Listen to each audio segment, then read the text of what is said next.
जब भगवान पुणे में थे, हर 2-3 महीने पर मैं दौड़ के जाता था, जितना रुक सकता था रखता था। आने का मन नहीं करता था, आने की जो बात होती थी तो मन रोने लगता था। वैसे आप लोग को होता होगा यहाँ से जाते समय, क्योंकि भगवान यहाँ हैं। हम लोग को भगवान शरीर में मिले थे पुणे में, लेकिन पुणे में ज़्यादा झंझट था। आप लोगों को भगवान अशरीरी मिल गए यहाँ, और यहाँ आपका कमरा बहुत अच्छा है। वैसा कमरा तो हमको ज़िंदगी में पुणे में देखने के लिए भी नहीं मिलता था, है ना। और फूड पास के लिए कितना तड़पना पड़ता था और कितना काम करना पड़ता था। तो रिलेटिवली अभी जो लोग हैं, they are more lucky than me. जो हम लोग जो भगवान के साथ रहे, बहुत हार्डशिप में रहे। छोटी सी जगह थी आश्रम, और बहुत लोग रहते थे। तो कहाँ जहाँ भी, अभी कोई बता रहे थे सदगुरु के यहाँ भी ऐसा ही हो रहा है, जहाँ जगह मिल गया वहीं लोग गद्दी खोल देते हैं, रात में सोते हैं, है ना। कमरा और बाथरूम, अटैच बाथरूम, ये सब तो अभी सदगुरु जीवित हैं तो उनके पास ऐसा ही हो रहा है ना। लोग बहुत आते हैं, तो जहाँ हम लोग दीवार के नज़दीक एक जस्ता रख दिया और उसके नीचे सो गए, है ना। ऐसे हम लोग रहे। फिजिकली बहुत डिस्कम्फर्ट था। तपोवन फिजिकली बहुत लग्जरियस हो गया है, बहुत ज़्यादा लग्जरियस हो गया है। और स्पिरिचुअली भगवान उस समय शरीर में थे, उनके पास जाके जो आनंद आता था, वही आनंद यहाँ भगवान अशरीरी स्थिति में हम लोग को दे रहे हैं। मुझे दोनों का अनुभव है। मैं कहता हूँ कि 1% भी कम नहीं है भगवान यहाँ। खाली हम आँख से नहीं देखते हैं तो कभी कभी विश्वास नहीं होता है, लेकिन ओशो की उपस्थिति जो पुणे में थी या रजनीशपुरम में थी, उससे यहाँ 1% कम नहीं है। और यहाँ जो शक्तिपात होती है, जो भगवान शक्तिपात तो कभी कभी करते थे, 3 महीने वेट करना पड़ता था एक शक्तिपात के बाद दूसरे शक्तिपात के लिए। तो minimum waiting period was 3 months. यहाँ तो आपको हर हफ्ते हो रहा है, हर हफ्ते हो रहा है। कोई उसकी प्रतीक्षा नहीं करनी पड़ती। हम लोग 3 महीने के लिए डेट लिख दिया जाता था कि आपको अप्रैल में मिला 12 अप्रैल को, तो अब आपको मई, जून, जुलाई 12 को वही मिल सकता है। तो 3 महीना का डेट कैलेंडर में लिख के लोग वेट करते थे, है ना। तब उसके लिए भी बहुत प्रतीक्षा करनी पड़ती थी। बहुत तरह के उसमें आपको न खाना नहीं खाना है, नहा के जाना है, और स्निफर सूंघता था कि आपके शरीर में कोई गंध नहीं हो। मतलब भगवान के पास पुणे में जितनी एनर्जी थी, मैं आपको ईमानदारी से कह रहा हूँ, और भगवान इसमें समर्थन मुझे करेंगे, उससे 1 पैसे एनर्जी यहाँ कम नहीं है।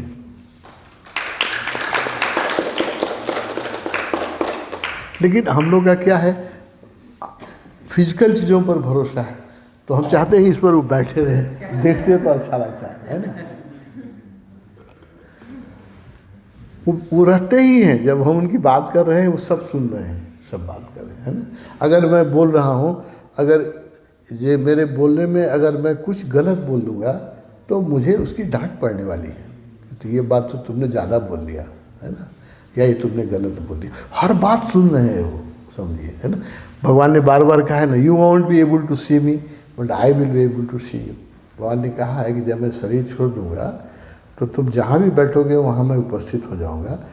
तुम मुझे नहीं देख सकोगे, लेकिन मैं तुमको देखता रहूँ। अभी भी हमको देख रहे हैं, सबको। जब हम लोग उनकी बात करते हैं, जब उनसे ट्यून होते हैं, म्यूज़िक से हो जाएं, उनके लेक्चर से हो जाएं, मकसद है उनसे ट्यून होना। मैं ओशो की बात इसलिए करता हूँ कि उससे उनसे ट्यून होने में आसानी होती है। सब लोगों को, मुझे भी आसानी होती है, आप लोगों को भी आसानी होती है। तो आप जैसे ट्यून हो जाते हैं तो आप पर आशीर्वाद बरसने लगता है उनका। वही शक्तिपात है। शक्तिपात क्या है ना, जो आपका मन थोड़ा सा शांत हुआ, चुप हुआ। एक तरह से समझिए कि हम लोग विचारों का छाता लगाए रहते हैं 24 घंटा, तो कितनी भी बरसात हो हमको एक बूंद नहीं मिलती है।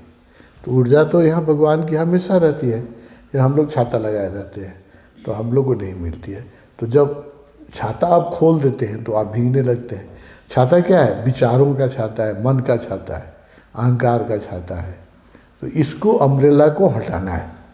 ये दीवार यही है, ये हट जाएगा और ग्लिश बरसने लगता है। इतना आनंद आता है जो भगवान के पास जितना हम लोग को आनंद। मैं अभी भगवान जब शरीर में थे, आपको सुन के आश्चर्य होगा, गलत भी लगे, भगवान जब शरीर में थे तब जितना मैं उनको अनुभव करता था उससे ज़्यादा अभी अनुभव करता हूँ, और उससे ज़्यादा सुखी भी हूँ। क्योंकि उस समय मुझे भगवान के पास मुझे ही नहीं, जो लोग थे सबको बहुत फिजिकल हार्डशिप से गुजरना पड़ा।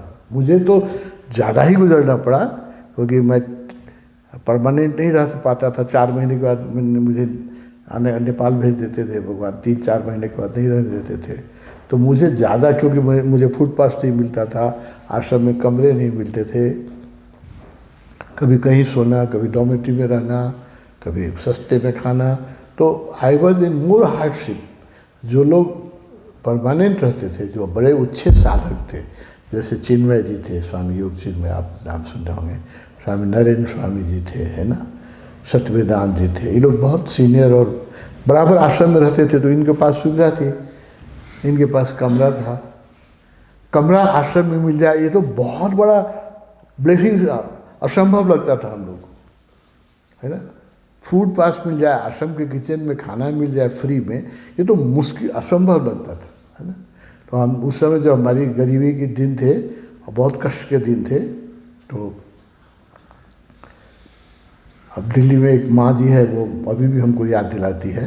तो वो मैं कहता था कि देखो, इनलाइटमेंट कठिन नहीं है, इनलाइटमेंट तो भगवान के पास हो ही जाएगा, मुझे फूड पास दिलवा दो, मैं इनलाइटेड होकर दिखा दूंगा।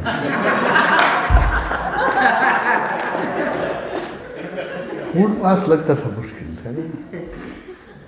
तो उससे अब भगवान ने फिजिकली हम लोगों को, अभी मैं ज़्यादा सुखी हूँ, इतना अच्छा कमरा है, अटैच बाथरूम कमरा, आपका भी अटैच बाथरूम कमरा है ना, खाना टाइम पर मिल जाता है। तो इससे ज़्यादा क्या हो सकता है। और भगवान की एनर्जी जितना रजनीशपुरम में थी, उसे मैं आपको गारंटी दे कर रहा हूँ, भगवान यहाँ बैठे हैं, 1% कम नहीं है, मैं झूठ नहीं बोल सकता हूँ। वो उतना ही एनर्जी है। कभी कभी तो मुझे लगता है उससे ज़्यादा एनर्जी हो गई है ना। जब शक्तिपात होता है या जब हम लोग ग्लिश आउट होते हैं, तो हमको तो लगता है कि तो पागल मैडनिंग एनर्जी हो गई है। तो आपको जो लगता है ना, ये यहाँ खींचता है, बुलाता है, ये एनर्जी बुलाता है, और कोई चीज़ नहीं बुलाती है, ओशो ही बुलाते हैं। इसलिए अभी जोरवादी बुद्धा का जो कॉम्बिनेशन है, मैं सब लोगों से कहूँगा, जो साधकों से, कि 90% से ज़्यादा जोरवा नहीं जीना चाहिए, 10% जरूर बुद्धा जिए। मतलब आप साल में 10% समय तो, जब तक मैं जिंदा हूँ तपोवन जिंदा है, तपोवन के बुद्ध क्षेत्र में गुजारिए 10% टाइम, है ना। एक साल में 365 दिन होता है, तो 365 दिन का जो 10% होगा, 36 दिन होगा या 35 दिन होगा। तो 1 महीने कम से कम, आप सब लोगों से कहता हूँ, आप तो गुजारते हैं, लेकिन और लोगों से कहता हूँ कि 1 महीने ज़रूर तपोवन में गुजारें साल में। तो ये फिर मौका मिलने वाला नहीं। मेरे जाने के बाद इस कम्यून का भी क्या होगा, कोई गारंटी नहीं कर सकता है। इतना दिमाग है लोगों के पास, इतना बुद्धि है, इतनी लड़ाई है कि क्या भविष्य होगा। यहाँ भी कोई जयस आगे बैठ जाएंगे, कोई अच्छा भी हो सकता है, पूरा मैं गारंटी नहीं दे सकता हूँ। कोई जितना मेरे अंदर पैशन है भगवान के काम के लिए, उतना पैशन का आदमी आएगा कि नहीं। अब क्या व्यवस्था होगी, थिंग्स आर अनसर्टेन, है ना। अभी तक मैं शरीर में हूँ जब तक, तब तक आप लोगों को अपना 10% समय यहाँ गुजारना चाहिए। 10% मतलब 90% में व्यापार कीजिए, बिजनेस कीजिए, संसार में रहिए, बहुत ठीक है। लेकिन 10% टाइम का मतलब है कि यू शुड स्पेंड 5 वीक्स, 52 हफ्ते का होता है ना, साल, तो कम से कम 10% हुआ 5 वीक, 5 हफ्ते आश्रम में गुजारना चाहिए। ये बहुत अच्छा कॉम्बिनेशन है। 90% जोरवा जिए, 10% बुद्धा जिए, उससे ही काम होता चला जाएगा, उससे ही काम होता है। और एक बार में नहीं हो, 2 बार, साल में 2 बार आ गए, 3 बार आ गए, लेकिन कोशिश करना चाहिए कि कोई हार्ड एंड फास्ट रूल नहीं है कि around 10% time you should be in Buddha field, ताकि आपकी मैच्योरिटी बहुत तेज़ी से हो, है ना। नहीं तो संसार में कोई भी साधक, हम लोग भी जाते हैं, जब विदेश इंग्लैंड जाना पड़ता है, रूस जाना पड़ता है, छटपटा जाते हैं। 1 महीने होने के बाद लगता है कि श्वास नहीं चल रही है। जो विदेश से आए हैं उनसे पूछिए, वो बैठ के बताउनुहोस् तपाईँको आफ्नो अनुभव होइन, एकदम खाली हुन्छ, खाली हुन्छ, मरिन्छ जस्तो लाग्छ। त्यही जुमले धेरैले सहारा दिइराखेको छ। जुमले, भगवान्ले जुमबाट धेरैले सहारा दिइराख्नु भएको छ। हो, त्यो जुम त धेरै राम्रो काम भएको छ। त्यसले धेरै मान्छेको लाइफ लाइन हो। त्यो बाहिर बस्ने मान्छेको त लाइफ लाइनै हो।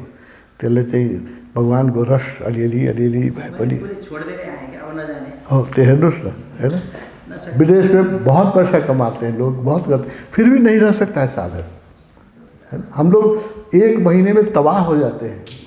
लाकि अमेरिका जैसे देश में जहाँ जाने के लिए लोग मरते हैं, है ना, अमेरिका की वीसा के लिए लोग जान देने के लिए तैयार हैं, उस अमेरिका में 1 महीने रहने के बाद लगता है कि कैसे भाग के आए, तपोवन कैसे नेपाल आए, है ना।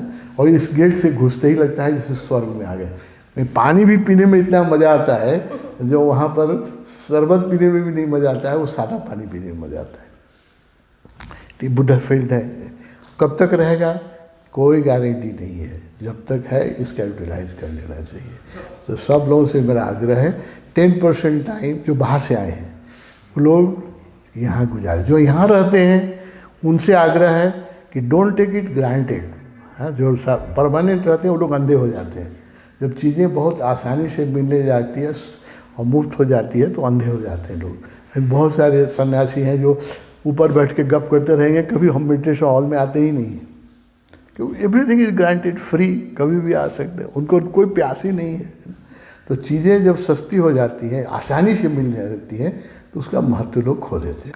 जहाँ वो हैं वहीं भगवान की सुगंध मिल जाए, इसके लिए आप भी प्रयास कर ही रहे हैं, हम लोग सब कर रहे हैं। अभी जब तक ऐसा नहीं हुआ तब तक यहाँ आते रहिए। ये तो बचा हुआ है ना, कब तक बचा रहने का कोई गारंटी है। पूना लोगों ने लूट लिया, तोड़ दिया जो भगवान ने बनाया था।